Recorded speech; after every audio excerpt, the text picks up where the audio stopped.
ekonomi, kenapa kita kena jaga kesihatan? Itu kalau tidak kan kenapa nak jaga kesihatan? Orang yang lagi sihat pada aku, lagi cergas pada aku pun mati, kan? Apa hal aku nak jaga kesihatan? Iman dan hikmah kita ni diuji. Hati perlu diingatkan, jaga kesihatan ni bukan untuk menghalang kematian. Menjaga kesihatan ini sebagai tanda cinta pada Tuhan, sebab Tuhan bagi amanah tubuh badan kita ni, jaga elok, kan? Jaga elok, jaga pemakanan. Saya pergi ke hospital swasta tu, ada satu penimbang rupanya kena buka stokin semua, berdiri dekat atas tu boleh tahu usia kita yang tepat berapa. Maknanya usia saya katalah, usia kita ni katalah 40 tahun, dia timbang tu rupanya badan kita dah 50 tahun. Disebabkan penyakit-penyakit dan lemak yang banyak dalam badan kita tu semua dikira. Lemak berapa persen, kolesterol berapa persen, itu baru timbang tu, belum ambil darah tu betul lagi. Itu yang ada sekali tu saya collapse dekat Shah Alam tu, tumbak balik tu dekat section 20, langsung masuk KPJ. Masuk KPJ buat check up apa semua, habis semua. Langsung kena tahan kat ward. Lepas tu buat semua, ambil darah apa semua, kena buat stress test lagi. Alhamdulillah semua okey. Kebetulan memang selalu jogging kat masa tu, masuk kena lagi stress test. Habislah nurse tu, habis cucuk-cucuknya wayar ni semua, kan? Aku tahu kolesterol jahat tu tinggi sikit, kan? Belum apa-apa dah fikirkan 9 kali apa? Kali 9. Ada harapan pagi ni. Macam tu. Belum dah terfikir kan. Macam mana? Jadi kolesterol jahat tu tinggi sikit, tapi yang lain semua okey. Sebab kena jaga. Kesihatan dijaga sebagai amanah supaya dapat menikmati kehidupan dan dapat melaksanakan tuntutan ibadah kepada Allah Ta'ala. Kemudian menghargai orang lain. Bila kita ingat mati ni, kita hargai orang lain, kan? Maknanya kita cuba menghargai orang lain. Kalau berbincang baik-baik dengan pandangan orang. Jangan nak kata kita betul aja. Cuba sampai baik, tak nak menyakitkan hati orang. Kemudian kelima, jangan membesarkan perselisihan yang kecil. Kadang ada orang benda kecil tapi dia besar-besar, bergaduh sampai 2 minggu, 3 minggu tak bercakap, kan? Ya, aku menyampah betul dengan dia ni, macam tu kan. Jadi jangan berbesar-besarkan, kan? Sebab apa, kadang-kadang kalau berselisih faham, jangan dipanjang-panjangkan. Sudah ajak orang, minum, buat macam biasa. Saya dulu masa kerja dulu, saya ingat bos ni garang betul. Dia marah dalam mesyuarat tu, macam nak duduk bawah meja dah tu. Habis je mesyuarat, macam tak ada apa-apa. Dia ni tadi marah, aku teruk betul nampak tu kan. Tak profesional kan. Makna kata dia marah sebab kerja. Adalah benda-benda yang dia minta tu kan, tak sama macam yang dia nak tu kan. Itulah. Kemudian memudahkan urusan orang lain. Memudahkan urusan orang, Allah memudahkan urusan kita. Dan persediaan kematian terpenting adalah menghidupkan yang bermakna. Contohnya lah, kalau kita tengok sebelum aku mati ni, apa benda menghidup yang bermakna? Wakaf, sedekah, kan? Wakaf, tengok nak buat masjid ni, berapa kos pembinaan masjid. Itu yang berlaku di Negeri Sembilan tu. Dia tanya, ada tak tanah dia nak wakafkan? Dia nak wakaf untuk ayah dia. So dia belilah satu tanah dekat Seman 2. Kemudian dengan harga lebih kurang 5 juta, dan dia bina masjid dengan harga 50 juta. Dia niatkan untuk ayah dia, Masjid Husin Seman 2. Masa dia beli tanah tu, dia tinggal ada tak tanah lagi. Alang-alang tu si wakaf untuk saya sekali. Dia wakaf beli satu di tanah kat Senayan 6.5 juta, kos pembinaan 100 juta. Dekat masjid tu siap satu petak untuk dia, kalau mati besok situ tanah. Dah tu dia wakaf lagi pula dekat Langkawi, Masjid Aisyah. Dia wakafkan untuk isteri dia. Untuk isteri dia kan, untuk mak dia tengok. Tapi itu masjid yang pertama, aircon, full aircon di Langkawi. Masjid baru kan. Tu bayangkan orang macam tu wakaf, membina sesuatu yang bermakna, berterusan. Tu sebab bila sebut sedekah jariah kan. Sedekah tu sedekah lah kita bagi. Jariah ni yang mengalir pahala. Contohnya kalau kita bina masjid, kan, kita bina masjid, lepas tu kita bagi dalam RM500 contoh sumbangan. digunakan untuk pembinaan. Wakaf ni tak terhenti, tak boleh guna untuk benda lain pun. Contoh ada balance RM200, ada balance RM200, ada tarikkan untuk bantu anak yatim, tak boleh, sebab mesti untuk tujuan masjid. Dia mesti fikir macam mana pula dia nak buat dia cukup untuk tujuan masjid. Lepas tu ada cerita tu, yang pencuri tu ada lah balance duit dia merompak bank dulu, ada dalam 30,000 lagi. Dia pun tanya, "Mam, macam mana mam duit 30,000 ni?" "Ui, tak boleh ni, duit haram ni." Itulah saya nak buat macam mana ni? "Boleh ambil duit tu, boleh, tapi jangan gunakan untuk tempat solat. Gunakan untuk buat toilet ke, buat betulkan tempat parking ke, boleh. Tapi jangan gunakan untuk ruang solat." Jadi buat benda yang bermanfaat, kan, benda yang bermanfaat. Buat pusat, ada macam di Petaling Jaya tu, masjid tu dibina pusat dialisis. Dialisis, jadi orang boleh, siapa yang nak buah pinggang ada masalah tu boleh pergi masjid, pas sembahyang pergi dialisis, boleh, salah. Ada yang buat apa, buat car wash lah, buat apalah, macam-macam buat, kan, tak kisahlah, yang penting ada mana. Buat pusat tahfiz Quran, kan, Allahu Akbar, itu pun besar makna dia. Jadi kita ni ada orang, saya baru jumpa itu, saya ceramah di Payung Rumput, Melaka. Habis ceramah, masa tu bicara mufti dengan mufti Melaka. Habis tu ada seorang perempuan dia nak jumpa dengan Samsul Bat. Dia kata, "Kakak saya nak jumpa." Dia kata, "Kakak nak jumpa." Dia kata, "Itulah saya down sangat." Rupa-rupanya umur 35 tahun diserang kanser usus stage 4 dah. Dia kata, "Jangan cuba kuat semangat," kata, "banyakkan sedekah, tolong orang, kan, mana yang kita boleh buat, kita buat, insya-Allah. Mana tahu dengan cara ni." Sebab ramai je orang yang macam Seniwati apa, Datuk Sarimah tu, dia diagnose kanser, kan, tapi dia survive. Tapi tengoklah yang dia makan. Ada sekali tu saya ceramah di Perak, di Ipoh, JKR Ipoh tu, lepas slot saya, slot Datuk Sarimah tu, tim dia datang, saya tengah makan ni, tim dia datang tengok, yang ni Datuk tak makan, ni Ali kan, yang ni tak makan. Saya kata, "Nanti dulu aku boleh makan, nanti dulu." Dia suruh Ali pula time tu. Tapi makna dia jaga makan tu. Lepas tu hari-hari tu sayur, berapa jenis sayur tu memang dia blender minum hari-hari. Macam tu sebenarnya.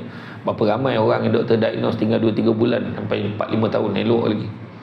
Sebenarnya, kan, sebab bukan doktor yang menentukan, bukan tabib yang menentukan, tapi semua kuasa Allah. Kematian ni satu yang pasti, dan antara amalan yang kita boleh buat, kan, amalan yang kita boleh buat sebagai persediaan. Andainya inilah subuh terakhir kita, inilah yang terakhir. Tapi kalau boleh kita berdoa, "Wa ballighna Ramadan," kan, sampaikan aku pada Ramadan tahun ni. Jadi yang pertama, setiap hari hendaklah bertaubat dan beristighfar.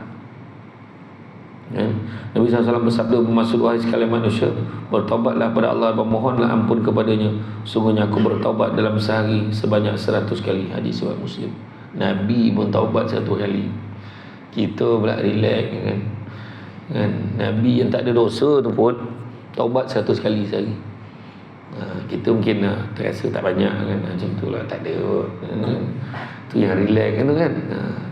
Taubat, istighfar. Malahan kalau orang nak buat solat sunat istikharah pun, ada orang tanya, "Macam mana nak buat solat sunat istikharah ni?" Buat, lazimkan dulu, buat 7 hari berturut-turut solat sunat taubat dulu.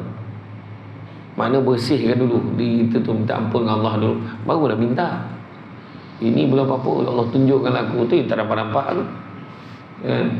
Solat sunat taubat dulu 7 hari berturut-turut.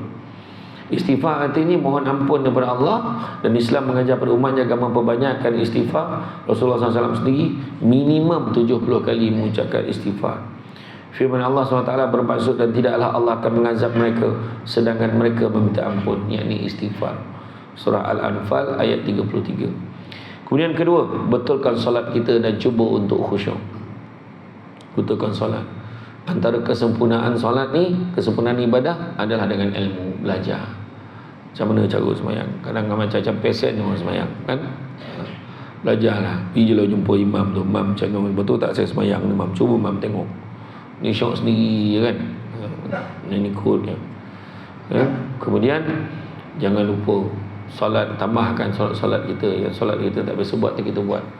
Itu sebabnya Nabi pesan, siapa nak dimurahkan rezekinya, jangan tinggal dua amalan. Yang pertama sedekah subuh, dan yang keduanya solat sunat 2 rakaat sebelum subuh. Itu pun Nabi pesan.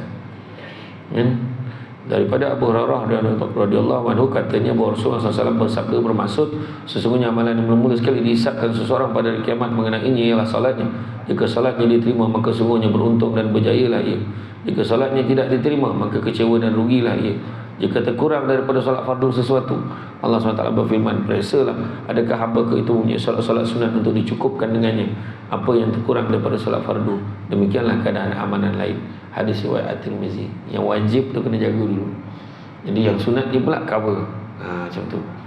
Kemudian yang ketiga, selesaikan semua hutang-hutang kita. Tu dah sebut tadilah. Kan? Waris-waris anak-anak diberitahu. Sebab dalam satu hadis, roh seseorang mukmin itu tergantung-gantung, dihalang daripada tempat yang mulia dengan sebab hutangnya, sehinggalah hutangnya itu dilunaskan. Hadis riwayat Imam At-Tirmizi. Alahan ada dikatakan, kalaulah seorang tu mati syahid, Allah hidupkan dia balik, kemudian dia mati syahid lagi, Allah hidupkan dia balik, dia mati syahid lagi. Kata Nabi, kalau pun 3 kali dia mati syahid, tapi dengan sengaja dia tak bayar hutang, maka tergantung, tak pek masuk syurga tu kan. Itulah kadang tanda, salah satu tanda akhir zaman, orang yang memberi pinjam segan dengan orang yang meminjam.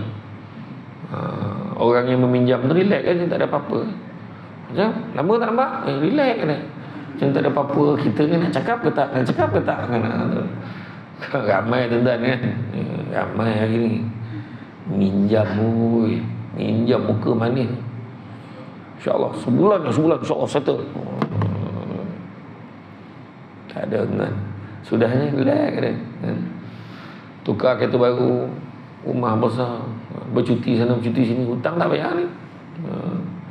Tu kalau orang nak pergi haji, pergi umrah, kadang kan pergi umrah, ada orang sponsor dia ada hutang orang, dia kena beritahu, bang saya nak pergi umrah bulan ni, hutang saya tak settle lagi ni, saya minta maaf, nanti saya cuba selesai ni sebab orang sponsor, bukan duit saya. Yelah, tak adalah orang sangka buruk. Elok kau pergi umrah, hutang tak bayar. Hutang apa? Nasi lemak, lauk ikan 9 kari, kan semangkuk pun. Kemudian banyakkan bersedekah jariah, infak, wakaf tadi banyakkan. Banyak peluang. Telefonnya pusat zakat tu, dia mesti ada senarai tempat nak wakaf kan. Masuk kan. Jadi bersedekah ni jalan pintu kebaikan dan menutup pintu kejahatan. Ikhlasnya bersedekah dapat meringankan kesusahan. Harta orang yang bersedekah tidak akan berkurangan, malahan akan bertambah kan. Dengan bersedekah kita terhindar dari bala dan umur juga akan bertambah. Kata ni Nabi janji ni, merahsiakan sedekah memadam kemurkaan Allah. Kemudian sebarkan ilmu yang bermanfaat kan. Dah dapat ilmu, share, didik anak-anak yang soleh kan. Kemudian minta maaf kepada semua orang yang seandainya kita melakukan dosa kepada mereka. Jadi ni antara 7 amalan yang boleh kita amalkan kan. Amalkanlah 7 perkara ini, mudah-mudahan ini menjadi sebahagian daripada usaha kita semasa di dunia ini, dan apabila kita bertemu dengan Allah di alam barzah dan akhirat nanti, kita telah membuat sesuatu dapat membantu kita dan menyelamatkan kita daripada halangan dan gangguan untuk mendapat keampunan di sisi Allah SWT. Jangan terpedaya dengan muda sebab mati tak syarat tua. Jangan terpedaya dengan sihat sebab mati tak syarat sakit. Ajal maut adalah rahsia Allah. Bila sampai masanya, ia akan tiba tepat pada waktunya, tanpa boleh ditunda atau dipercepatkan. Dan sakit bukan bermakna ajal dipercepatkan. Sihat pula tidak bermakna menjauhkan kematian. Saya yang masa saya usia 30 tahun, 20 tahun, masa tu dah 3-4 orang kawan meninggal. Lepas tu sampai sekarang 40 tahun pun dah ramai-ramai lagi orang meninggal. Macam mana nak cakap? Adakah kita ni tak mati-mati? Kita pun akan mati, akan masuk dalam senarai itu. Lainlah kalau ada senarai kematian minggu ini, keluar dekat notis buat masjid, dia akan update setiap hari lepas Zuhur. Ramai orang tak semayang untuk Zuhur untuk tengok senarai nama. Lepas bagi salam, tak ada nama. Okey. Balik relax macam tu kan, senang kan. Mana tahu rahsia Allah. Adalah orang tu nama dia atas sekali. Minggu ni dia meninggal, hari Sabtu, tahu dah. Masuk dia dalam masjid, dia jumpa imam, mam, tak tolong mam, tak tolong doa mam, nama ada pula hari Sabtu ni. Kenapa pula? Saya Sabtu ni nak kenduri, nak kahwin, minta tangguh seminggu jadilah. Imam pun, yalah saya cubalah, saya tak janji. Imam Haji Jamil Bagan Serai ini terkenal dengan doa dia makbul. Jadi imam kita cuba je lah. Imam pun walhamdulillah bil alamin. Dia pun tengok. Jadi imam minta, ya Allah minta tangguhkan kematian jemaah aku ni, ya Allah. Siapa nama? Nama dia sebut nama walhamdulillah. Dia tengok padam nama dia. Dah nombor 2 tu naik atas pula. Dah aku pula mati dulu ni, pahal pula. Tak berhenti kerja imam pun. Masalahnya tak macam tu kan, kita tak tahu. Kadang orang tu elok je. Semalam orang kampung dekat kampung mak saya tu, baik daripada kecil kenal. Lah meninggal dah. Sampai masa sampai hukum ni. Sampai masa meninggal. Nak cakap apa? Ada orang tu sakit pun tahu kan, kita nampak pergi hospital, nampak orang pakai oksigen teruk sangat. Aku rasa tak besok lusa. Ayat dia. Sekali yang bercakap tu mati dulu. Yang dia pula buka oksigen, dia pergi Yasin tu kawan ni. Itulah. Jadi mana kata, janganlah kita leka. Jangan kita leka. Beringat sebab sampai masa ni kita akan mati. Buatlah macam mana pun, carilah jalan untuk persediaan. Andai kata ini subuh terakhir, mudah-mudahan kita berada dalam keadaan yang lebih bersedia. Sampai bila pun kita tak akan cukup, tapi kita cuba buat yang terbaik apa yang kita boleh buat, insya-Allah. Jadi itu saja daripada saya. Bab kata orang kan, apa sepandai-pandai tupai melompat akhirnya jatuh ke tanah jua, walaupun perkongsian sudah tamat, mudah-mudahan meresap ke dalam jiwa. Budak-budak bawa galah nak jolok buah berangan, kalau ada silap dan salah dikata tidak, dicaci jangan.